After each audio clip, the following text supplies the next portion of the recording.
to the Insomnicat Show with Nicolette and Brian. We'll get real deep with you, educating, inspiring, and solving problems with some of the most inspirational humans on the planet. Buckle up and come on the journey. I'm excited. All right, guys, I'm Nicolette, and today Brian and I are here with Damon Brown. Once again, he's joining us. Damon is an advocate for the non-traditional entrepreneur, and we learned that that encompasses so many things, right? Coach, author, speaker. It just really covers it all. So he is here to talk to us today, not only about his new book, but also about kind of what's going on everywhere over this past year. I have a feeling we're gonna touch on some of that stuff. So thank you. A lot of stuff. yeah. Do we have hours? What do we got? Thanks for joining us again, Damon. We appreciate it. Hey, thanks for having me. I had such a blast coming by last summer, and that was right before I announced the new book. And then we ended up having a really busy last half of 2020, a little bit. And I mean, what are we, 7 days in, we're already having a busy 2021. And the book comes out January 28th, and it's called Build From Now, How to Know Your Power, See Your Abundance, and Nourish the World. I'll do the quick ad. Yeah, do it. I'm green, so you know where it is on your bookshelf. It is self-published under my imprint called Bring Your Worth, so you're supporting a self-publisher. And it's my 7th book in the last 4 years.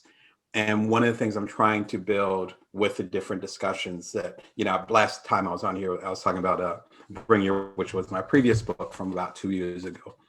And what I'm realizing is that I'm trying to build a discussion where the independents are becoming the norm.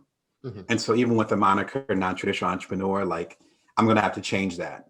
Mm-hmm. Because when you can hear my kids in the background. So when I first became an entrepreneur, I became primary caretaker of my first son when he was 4 months old. And I did my 2 startups that led to doing my first and second TED Talk. And then doing my second startup called Cuddler, which got really popular. If you look up Cuddler, we had like 250,000 users, and we were bootstrapping. It was a crazy ride. And then ended up getting acquired right after my son's 2nd birthday. And so since then, I realized that me being African-American, stay-at-home dad, happily married. At the time, I had a house with white picket fence. I finished, and not only did I finish school, I finished grad school. So I'm like a nerd. So I'm not like one of those Ivy League dropouts. That pattern matching that I saw when I lived in Silicon Valley, and then later on when I left, I realized that doesn't fit anymore. And so people are looking for, and this is kind of normal conversation now, but back then when the original book, The Bite-Sized Entrepreneur, came out in 2016, this is the compilation of it, ended up becoming a bestseller. And the crazy part about that is at that time, we ended up shifting from looking for the next Steve Jobs, the next Mark Zuckerberg, the next Elon Musk. You see the pattern with all the people I'm mentioning. Mm-hmm. Right? They're all straight, approaching middle age or already middle aged white males. Mm-hmm. And I don't fit like any of those pieces or many of those pieces, right? It's like all those different diverse things. Can we have a conversation about people like myself who are building from now, grading their success, who don't fit that pattern? And if I'm able to be at that mountaintop, and I just did my 4th TED Talk, which is about Build From Now. Again, my books have become bestsellers. I'm independently published, so I have my own little thing going on. Again, despite my kids screaming in the background, I do have a happy family. So all those things that don't actually pattern match in there, how can I give those tools to the people who need them and help them bring about this better world? And I mean, again, we're talking, was it January 7th? Mm-hmm. Yeah. It's been a crazy week. And I'm like, I've already had people messaging me because you can pre-order through damonbrown.net or through the normal channels. But if you pre-order from me, those books are already shipping out. They're signed. And I have a bonus gift over there. It's at damonbrown.net, my homepage. And people are getting them early. And I've had people contact me this week, message me, DM me, and being like, number 1, your book came early because it's going to come out January 28th. So thank you. They said, number 2, I read it from cover to cover. Like, this is a quote. I read it from cover to cover immediately because I need to know what to do now. And so that's why, I think as creators and as authors, as entrepreneurs, any type of field like that, our job is to be in our lane and to see the future. And like whatever's going down right now on all the different levels with the people that I coach, with the conversations, even with all the unrest this past year, I felt like we needed something like this. Because it's like, we're not just creating, we're not just entrepreneurs. It's like, no, we're actually molding the world. Elon Musk, I think this morning became the richest man in the world. He doesn't have influence. He's not nourishing the world. He's not setting the pace for my kids and our kids. So it's like, so it's not a matter of just creating, but us understanding our responsibility and that we can create from whatever place we're at. So you got me charged up this morning. It's an intense morning, so I'm just going on a rant. But please, no, that's all. This is what I love about. This is what I love about like listening to Damon talk, because I'm like, yeah, let's go. And what's beautiful about it is you're taking it from the place of who and where and what you are, right? Like same thing. I'm a single dad of kids, and it's and it's like you have to take it from the place of where you are. And you're right, because most of us don't fit this pattern. Most people out there, we don't fit a pattern. Absolutely. And I think and so it ended up being, when we had our last conversation, when I was talking about, again, the bring your worth, it was really about finding our worthiness within. And I think that's where you need to start. Like, again, with my previous bestseller, The Bite-Sized Entrepreneur, it was about tactics, like strategy. In the journalism world, my background is journalism, it would be called service. So it's like the first book, again, became a bestseller. It's like, here's how you how become more productive. Here's how you can manage your time. Like very story-oriented. Cool. And then a lot of people come up when I started doing keynotes and started doing coaching and stuff, but particularly the keynotes, they'd buy the Bite-Sized Entrepreneur. They'd say they loved it. Say, but when am I supposed to be ready to start my business? And I'd give them this face. I'm originally from South Jersey, so my poker face was on and off. And my poker face are usually off, and I'm like, could have done that already. What do you mean? And so that's when it became Bring Your Worth, where don't wait for permission. Right. And everything is a partnership. We talked a lot about that last time, right? Yeah, last time, exactly. So it's worth checking that out for people that didn't see it. And so, and everyone has a legacy. This is a continuation of that conversation where it's like, all right, well, you have the tactics, the Bite-Sized Entrepreneur. You have the confidence, if you want to call it confidence, and I'm reducing it a lot, but confidence, you got that. That's Bring Your Worth. And now it's like, okay, so now in 2020, 2021, it's obvious that it's not a matter, at least obvious to me, it's not a matter of you bringing your worth and just doing your best. Because your best and your best is different than my best, because we're all up against different things. I call them the headwinds at the beginning of the book. And so the book is actually split into two parts. The first part is called an outside job. The second part is called an inside job. So the outside job is talking about all the circumstances that might be unique to us being unique in the world. So me being an African-American male, the circumstances that I have to use my resources on are different than you, Nicolette, as far as being a white woman. And so, and different than you, so it's like for me, for Brian, for you, like it's all different aspects of that. Nothing good, nothing bad. It's just we're all in different dimensions. Right. And so the first half is like, we're all in different dimensions. We all have different issues. Even being a straight white male, you got issues. So it's like, let's talk about that. The second half is called inside job. And that's when I get into the resources of focus, agility, time, and energy. I call them the fates. And so finding out what resource is the strongest for you right now. So as I've shared with a few other folks, my main thing is focus. And so my kids could be fighting over there. There could be a fire hydrant going off over there. And I'm focused on y'all. That is my resource. That is my strength right now. When we talk again, I don't know, in a year, then my main thing might be agility. So I might be really good at being agile and going to different places. I don't have a whole lot of time. And I'm approaching middle age. I got 2 little kids. I don't have a whole lot of energy, but I do have focus. And so there's a chapter in the book about focus. And it's like, if focus is where you're lacking or where you have an abundance, then there's certain tactics you can use. And so I talk about that with each of the different fates. And you can take a quiz at buildfromnowquiz.com. That's buildfromnowquiz.com. It's a free quiz. Hundreds of people have taken it, which surprised me. So it's getting some nice momentum. And it's like 3 or 4 questions, multiple choice. I'm heard it takes like 1 or 2 minutes. And then you can find out what your main resource is. And then if you pre-order the book or you get more insight into the book, even if you don't get the book, at least you'll know what your main resource is. And then that's how you can build from now. I mean, but Brian, to get back to your comment, like there's never, I think Seth Godin said it, it's never going to get easier to start than right now. Mm-hmm. Mm-hmm. Like I sit with that every day. Like, again, I wrote a book during a pandemic, so I had to go through that process. Not even a flex or show off of me. It's just like the stuff I'm talking about, I'm living that. Mm-hmm. Where it's like, I created this, 35,000 word book and did all my other work because it was step by step. I know I'm focused, so I utilize focus. If I had a lot of energy, then maybe I'd be doing more all-nighters. I don't know. But I use things as far as my resources as best as possible. I'm trying to give, again, whatever I learned from speaking at TED, from coaching people, from whatever, I'm trying to give it away to everybody else.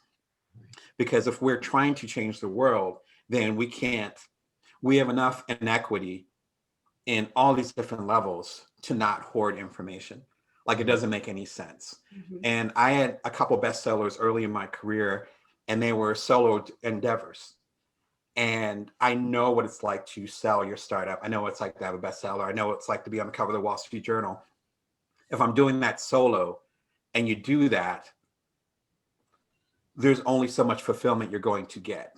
Mm-hmm. It's way more fulfilling to me to have that success and then give it to the people who are going to be the next success.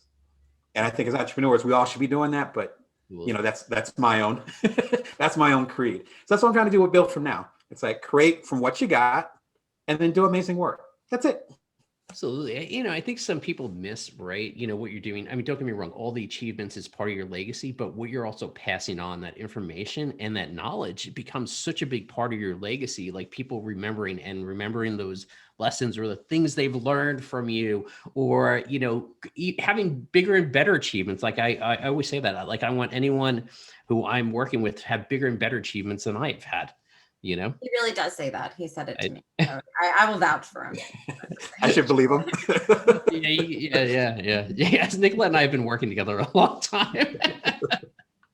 No, I agree 100%. I think that's a beautiful thing. And I think when you discover that, it's like it's like unlocking a door. It's like, okay. Like, and then it, The Bite-Sized Entrepreneur became a bestseller.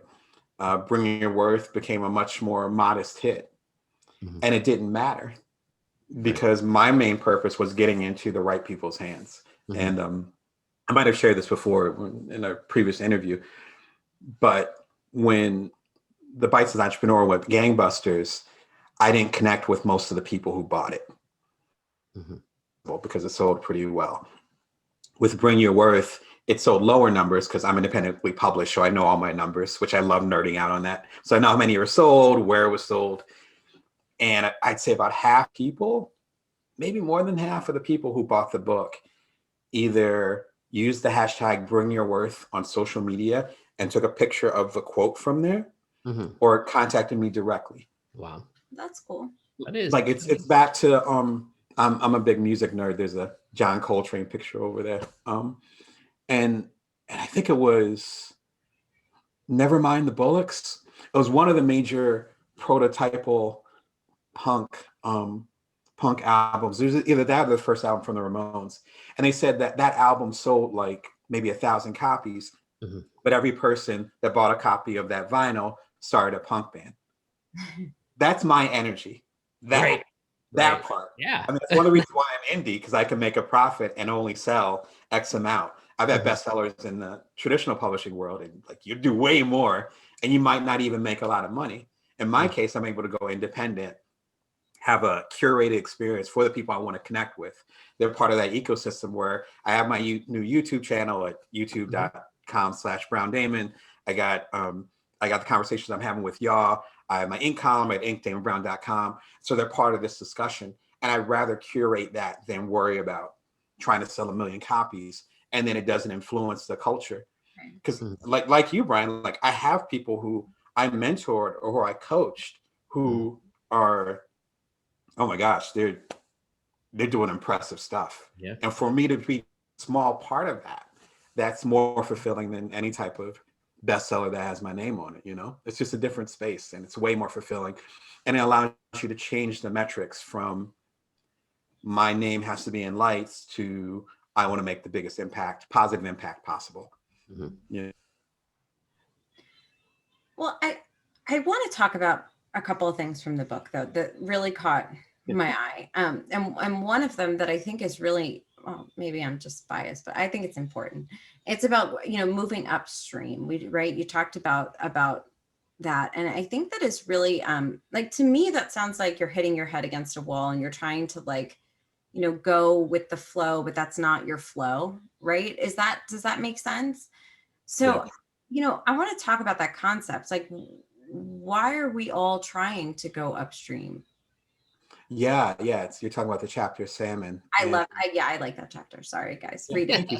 You'll No, understand. thank you so much. No, I appreciate that feedback. I'm working on it, so feedback is good. What I found is that we consciously and more dangerously, unconsciously try to conform into what that interpretation is. And you know, I was sharing that earlier, where back to we used to call it pattern matching back when I lived in Silicon Valley. It was around the time that Steve Jobs was alive, like 15 years ago, to now they call it cultural fit. You know, us feeling like I don't look like or act like, or maybe even have the same values as the person that's on the cover of Forbes, or I write for Inc., so I will slam them too, the cover of Inc. or the cover of and so I don't belong. Therefore, I'm not going to contribute. And the things that are defining markers of us, being a single parent, being a stay-at-home parent, being part of the LGBTQ community, being a person of color, whatever, it's not like you can change that. And that's what I was talking about in Salmon, where it's like, okay, why are we fighting against who we are? And as I talk about in this chapter, I think it's called the low end of the soup bowl, the opening chapter. Not only that, but those very things that make us unique. I don't mean unique, I mean just literally like us waking up in the morning. I wake up in the morning and I'm a Black guy. I don't have to do anything. I have to be special. No, that's how it is. Exactly how it is. As much as my hair is black and I have a Hertu's face, like this is how it works, right? As much as that's a natural part of my character, that's exactly the piece that we're missing. And I talk about that a little bit later on in the book, where it reminds me of gentrification. I used to live in New Orleans, and I was there right before Hurricane Katrina hit. And things changed quite a bit, but things were already changing. It just sped it up, which is the way history tends to work anyway. Things are already in motion, and then things happen like a pandemic, and then things get faster. Anyway, it reminds me a lot of gentrification, where there'll be a cool neighborhood, and it'll be kind of set up by the so-called outsiders, whatever that definition is to you. And then the hip kids using that loosely, the hip kids find it, they get in, they settle, they're like, oh, this is cool.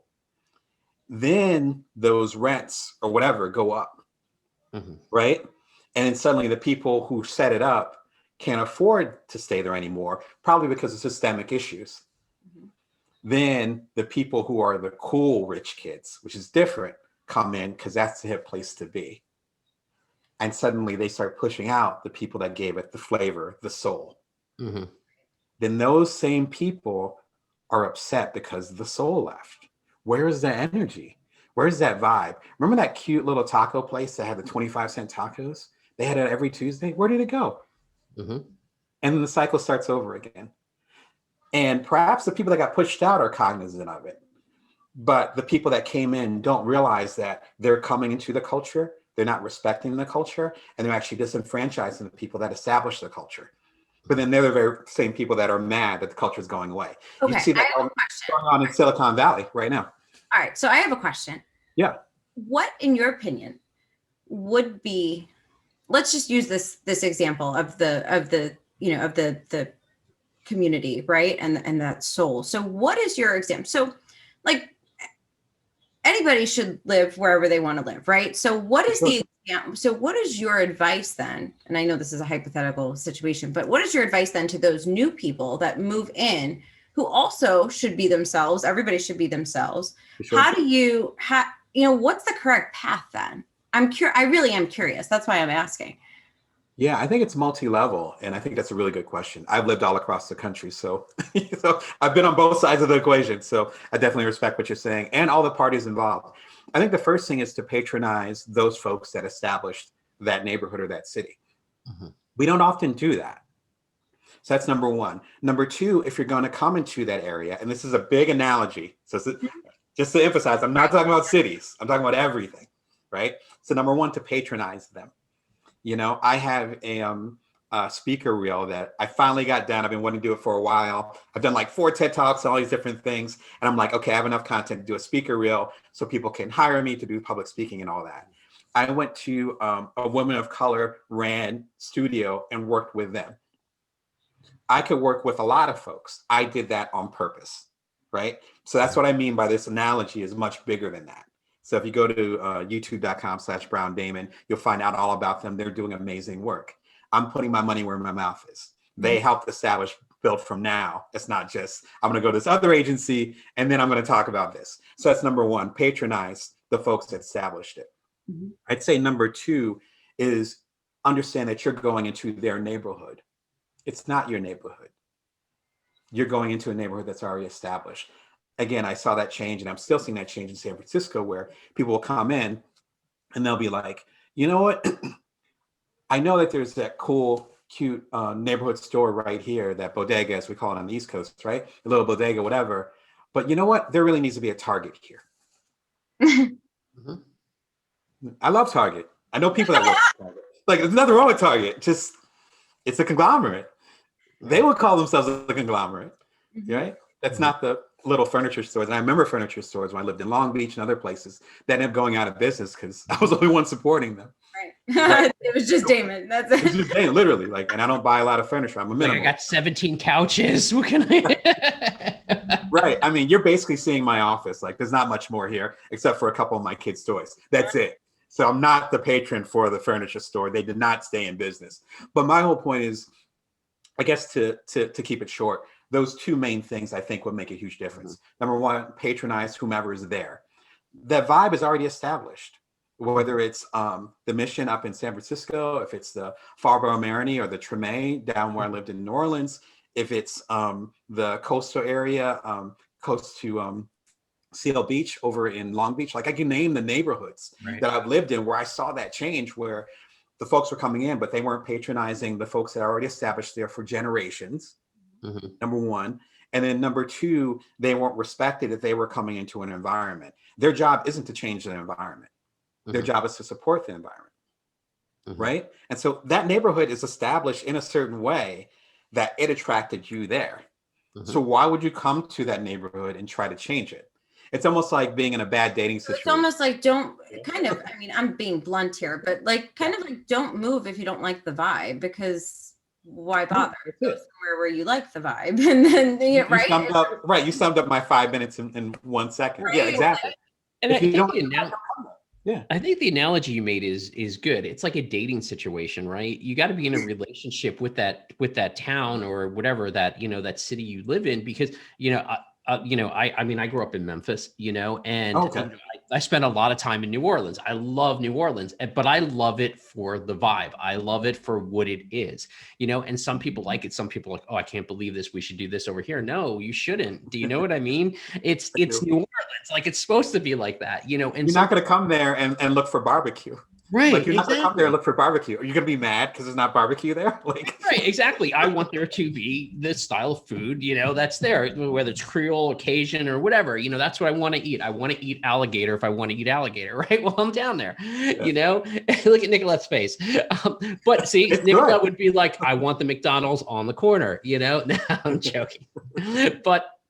But you almost have to have a relationship with that city and love that city for what it is, or that town for what it is, versus going, well, what can it do for me, or how do I want it to change? meaning like I want a target on the corner, like you do a relationship. You got to love the person for who they are, not what you want them to be, you know? So I think that's a really good analogy of, and I never really thought about that way, of your relationship with the town or the community you live in.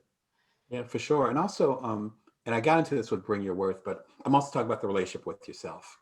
And I think, Nicolette, this kind of goes back to your original question, where it's like, again, you can hear my kids in the background. I got my daily YouTube show, again, at youtube.com/Brown Damon. Half of the videos, you can hear my kids. I'm not like hiding them in the corner or putting them in the closet. It's like, you better be quiet. It's like, no, like my kids are 4 and 7. I'm a non-traditional entrepreneur, just like you might be. So this is the life. And so I'm able to be focused on you and give you these nuggets and this wisdom, because not only, and I think this is kind of gets to the branding side of it, not only am I saying these are the things you can do to build from now, but I'm actually living that path. And I might be ahead of you on the path. We might be parallel, but still, I understand where you're going and what you're trying to do. Because again, you can hear my kids in the background, you know? So it's like, right, I'm not saying you should do these amazing things and then I have all the resources in the world. That's not true. Right. You know? Yeah. So then what would you say now? Go ahead, Brian. I know No. I was going to move on to something else, kind of. Oh, I would. What I was going to say is, you know, I think one of the really unique things you're doing is you're starting from the fact of here's who you are and here's the situation you're in or the resources you have and here's your talents, here's your, you know, the pros and cons, however you want it, and you're starting from there. No matter where there is. Right. You know, you're there. And that's the nice part. It's not like you need to have X amount of resources to do this, or you're starting from the point you're at. And I think that's one of the really cool things about some of the work you're doing and how you're guiding people, Damon. Thank you. I appreciate that. That's my intention. Yeah. Okay, hold on. Actually, I want to go. I got her all. He's dropping a gem there. I want to get. Good thing I took a pause. I want to get deep for a second, because maybe deep for me, because I'm so cold and shallow, like my family says. But here's where I want to go. So you talked about in the beginning, so in keeping with our discussion about not looking like other people, right? Not looking and not fitting that, you know, what we think, let's say, you know, a social media CEO should look like, or, you know, whatever that is. Now, I'm a woman, right? And, you know, a lot of women feel, you know, that they've been discriminated against, and, you know, they feel that they don't quite fit into corporate world or whatever it might be, you know, whatever, insert whatever. So here's my question. But I never ever felt different in any way because I was a woman, right? So, but do you think that everybody, it's like not only your internal talk to yourself, but kind of like what you've been taught by those closest to you that have kind of you know, shaped what you think you should fit or shouldn't fit? Or is it society, or is it a combination of both? So let's say I had parents who said, you can be anything you want. It doesn't matter if you're a woman, if you're purple, if you're yellow, you're gonna do it. And that's that. And, you know, who cares about anything else? So when that's ingrained in you, do you think it gives you that more of a push to not feel so different? I don't know if that makes sense. It does. I mean, particularly as a parent, and that's a tough question. I'm sorry, I told you I was. No. I like tough questions. I think the thing with, and I think it's an important question. What I'm trying to set up and build from now is to actually understand how that legacy affects you. Like I talk about that briefly, where going back 2 generations, potentially 3, but 2 generations. I have 3 sides of the family because I also have a step family. So on all the branches of my family, going back 2 generations or so, there are entrepreneurs, but they never call themselves entrepreneurs or side hustlers, because if you think about the term side hustle, we invented that. Like that happened within the course of my eldest son's lifetime, right? Entrepreneur, that became hot when I moved to Silicon Valley like 15 years ago. That was a French name. Nobody really used it, right? And so, particularly coming from African-American culture. And so that informs who I am. Now, it's literally in my DNA. Like literally, people say DNA. It's like, no, for real, it's in my DNA. But that also informs however I grew up. And so making money on your own, I saw that. And so for me, it's nothing. Right. Just like my kids, I put on this blazer and my kids ask me, are you going to do a TED Talk? And I'm like, okay, we're going in the right direction. It's like, okay, this is, my Black father, he's done so many TED Talks. He puts on a blazer. I assume he's doing a TED Talk. So there are, I call them social cues, so like silent things. And most of the things I learned from my father and my stepfather, my mother, they were not things that were said. They were social cues. Do this or don't do that. And it was seeing how, as we say nowadays, seeing how they operate, seeing how they move. And that gave me the game that I needed. What I'm trying to do with my book series, like from a little bit in the Bite-Sized Entrepreneur, definitely with Bring Your Worth, and for sure in Build From Now, and y'all just read it, is to help you decode that. So in other words, I agree with you 100% on both fronts. I think it's a society thing, and I think it's, how you're raised in your home or whatever the situation is. The thing is that we don't actually know what that is because it's so ingrained. It's like, as they say, being a fish in water. You ask a fish, they can't tell you what water is. They've always been in water. I give the air conditioner analogy, where if the air conditioner is always on and suddenly it turns off, as it did last year, where suddenly all this inequity is shown, all this political unrest, suddenly we're stuck at home and we're stuck with our thoughts, and that air conditioner turns off, suddenly you realize all the noise you've been hearing and you haven't been able to hear your actual legacy, your actual heart, your path, your passion, whatever term you want to use for that. Our legacy plays into that. And one thing that's really, trying to think of an apt analogy that really gets in my craw, we'll leave it at that because I still need my coffee. One thing that really gets in my craw, trying to keep it PG-13 here, is that when people say that they're self-made, and it raises the hair on my arm. When people say that to me, like, you're self-made, I'm like, are you kidding? No, I'm not. My parents literally made me. Literally, come on, man. I'm not, Athena or something. I'm not. Right, exactly. You need just appear, appear, right? Popped out of Zeus's head. Right. Don't get me started. But more like we're not giving credit where it's due.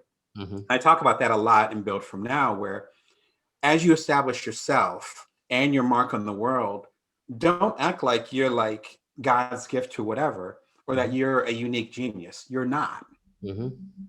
You are molded by the situations, by the systems, whether fair or not, by the situations, by the systems, by the people around you. That has influence on you in ways that you will never conquer. However, the damage or the strengths that come from that, you making peace with that, will be where your resources come from. Like in the first chapter on focus, I talk about why I'm so focused. And I talk about my own issues and my own trauma and my own challenges.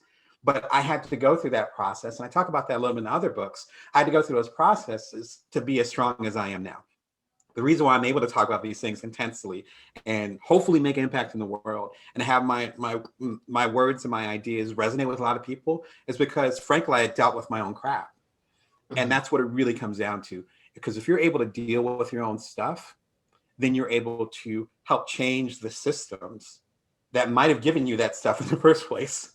But if you don't deal with your stuff, you can complain about the systems as much as you want. And if we're talking about entrepreneurs making an impact, we got to start with ourselves.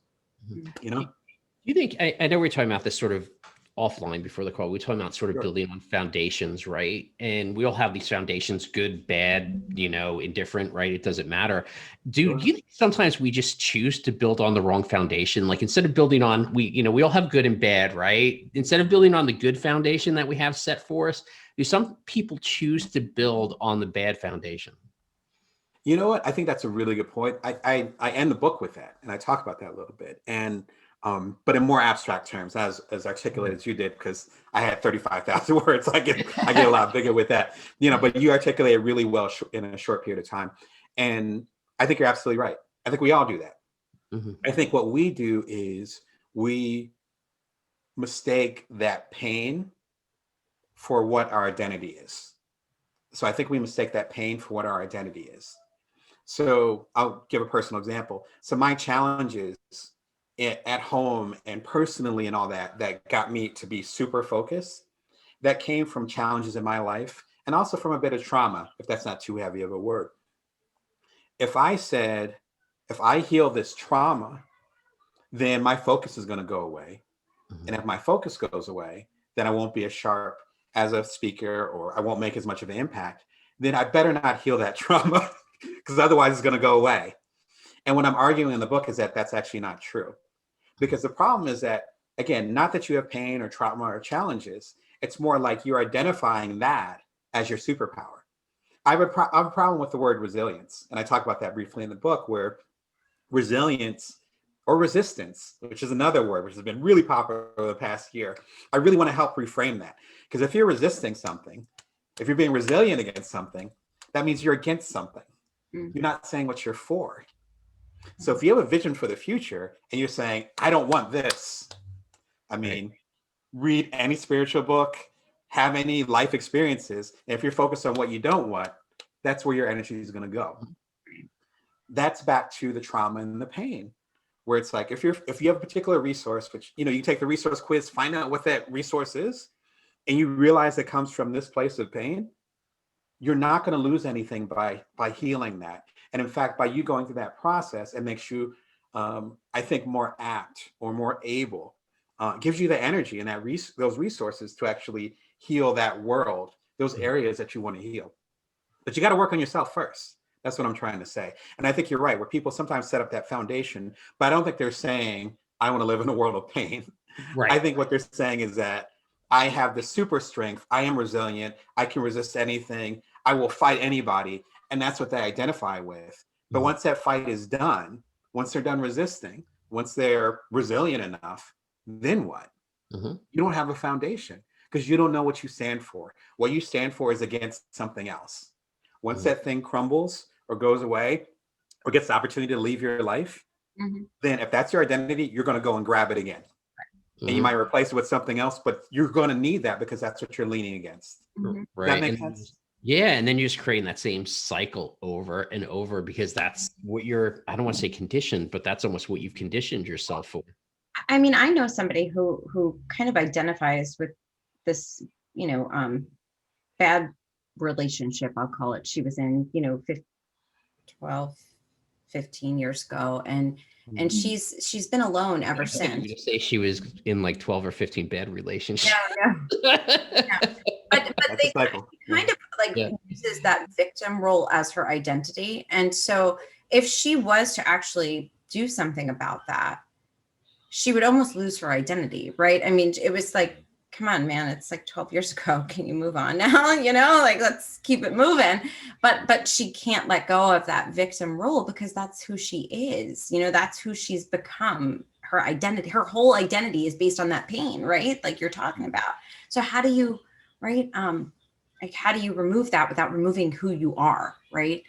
We actually had an episode about identity recently, about finding out you're someone completely different. And it kind of plays into that in essence, because if you remove that pain, then you're stuck with someone you don't even know, right?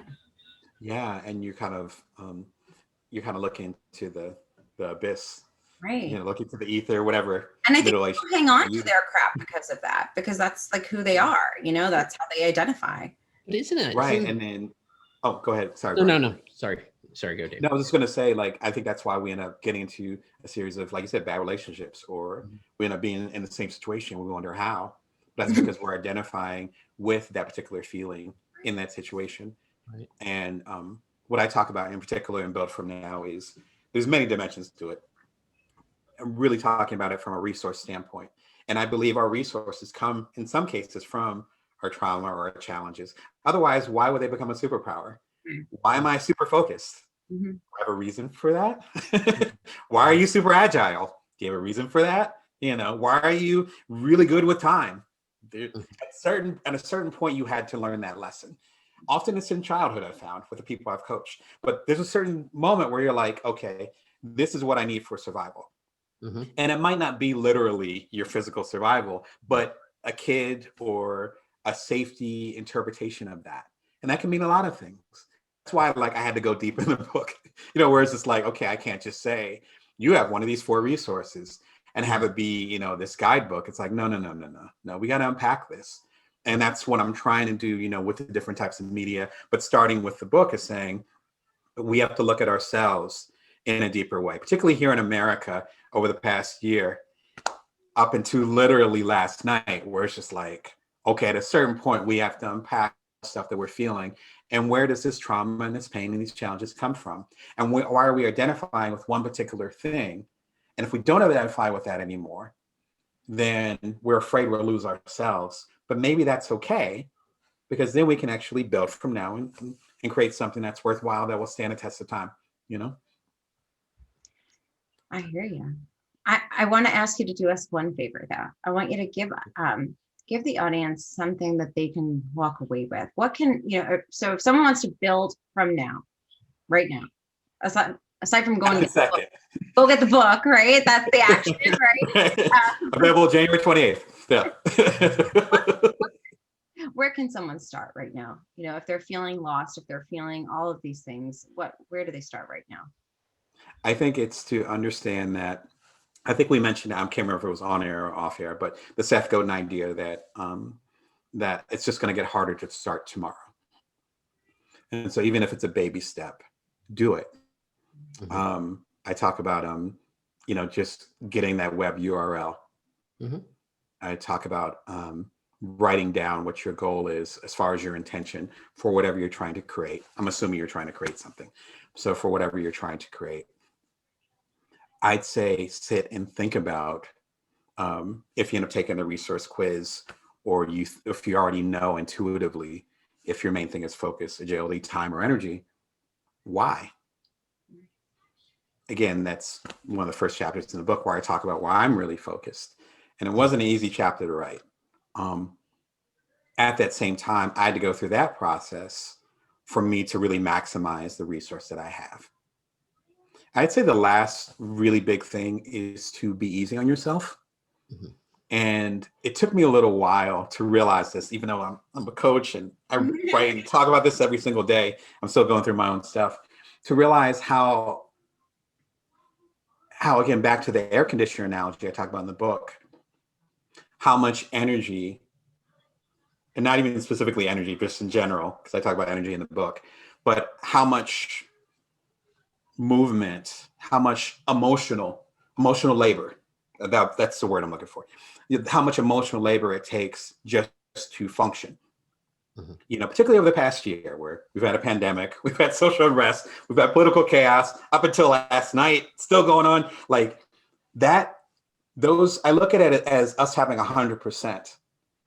And then each one of those things might take 25%, 10%, 5%. So that's what I mean by build from now. Is it's also a matter of forgiving yourself for not getting started already, or forgiving yourself for not making as much progress as you'd like.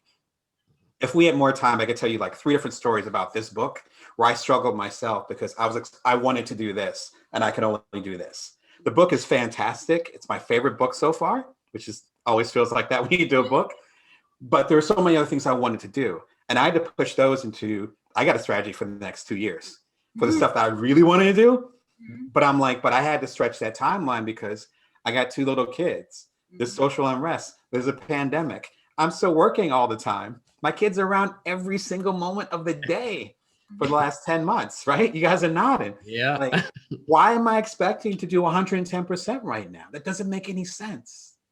Mm-hmm. And so that would be my biggest piece of advice out of all those little gems, is to forgive yourself.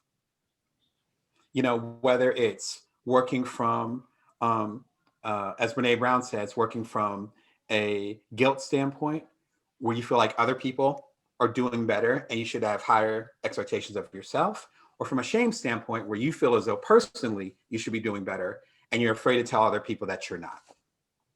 Let that go as much as possible. And then you'll be able to really build from now. But first, that begins with forgiveness. And I've been working on that regularly every single day, because there's so much more stuff I want to do. And you can only build so much right now. That's right. Brian, is there anything else you wanted to add? No. Damon, where can everyone, I know you have your YouTube channel, you got your site, you got a lot of things going on. Where can everyone find out about you? Where, what sites? And I'll put them they'll be in the description. We will. Oh, thank you. Again, I know I have a million two things going on, but it's just an exciting time. So number one thing, joindamon.me. That's joindamon.me. That's my weekly newsletter. Comes out every Wednesday at 5:55 a.m. Never fails. And it's talking about, kind of like we talked about in this conversation, it's little nuggets like that, only like 200-300 words, talking about those challenges that we have as we're trying to create in this world. Also has exclusive opportunities to, get a coaching, one-on-one coaching with me, to join my boot camp over at paylansing.teachable.com. You can learn more about that, get a special code for a nice discount. I'm relaunching that over the next month.